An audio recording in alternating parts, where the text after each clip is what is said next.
Thomas Edison a essayé 700 fois avant de trouver l'ampoule. Et vous qui voulez changer de job, est-ce que vous êtes prêt à en essayer 700 avant de trouver le bon? Changer de job, c'est toujours une aventure et parfois une mauvaise aventure.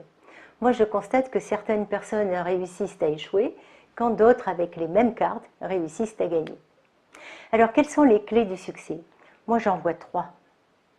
Premièrement, savoir pourquoi on veut changer. Deuxièmement, savoir pourquoi, en 2 mots. Troisièmement, avoir un projet à 5 ans. Alors, sur le premier point, pourquoi? Alors, c'est l'histoire de cet homme, on va l'appeler Max, qui changeait d'entreprise tous les 3 ans. En fait, Max saisissait les opportunités qui se présentaient et il pensait que l'herbe était plus verte dans les autres boîtes. Jusqu'à ce qu'il se rende compte qu'en fait, c'était le milieu même de l'entreprise qui ne lui convenait pas et aujourd'hui, il bosse dans une école de commerce.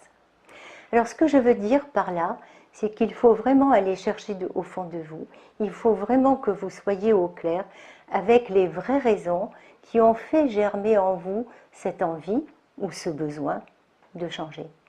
Demandez-vous qu'est-ce que c'est qui vous gêne réellement, ce que vous voulez changer et ce que vous aimeriez garder. Le deuxième point, pourquoi? Est-ce que vous voulez changer de poste? Est-ce que vous voulez changer de métier, d'entreprise, de statut? C'est-à-dire, voulez-vous vous installer à votre compte, par exemple? Ou voulez-vous changer de vie? Ou alors voulez-vous réaliser votre rêve de jeunesse? Ou tout simplement prendre une fonction de management ou une fonction de commercial? Pour le savoir, faites votre petite enquête, allez voir des personnes qui occupent ces postes-là et demandez-vous si vous avez envie de leur ressembler. Ne faites pas comme Camille, cette jeune femme qui a postulé pour une fonction de dirigeant alors qu'elle n'en avait pas réellement envie. Eh bien, Camille a réussi à se saboter et elle a loupé son entretien de recrutement. Alors, ces changements n'ont pas tous la même envergure et probablement pas les mêmes enjeux. En revanche, ils doivent tous s'inscrire dans une vision. Et j'en arrive à mon troisième point, savoir qui on veut être dans 5 ans, dans 10 ans. Pensez aux joueurs d'échecs, ils ont toujours un coup d'avance. Faites pareil, projetez-vous. Et pour ce faire, concentrez-vous dans ce qui vous passionne, dans les secteurs dans lesquels vous êtes les meilleurs. Et demandez-vous qui vous voulez être, vous, dans 5 ans, dans 10 ans. Quel homme, quelle femme voulez-vous être?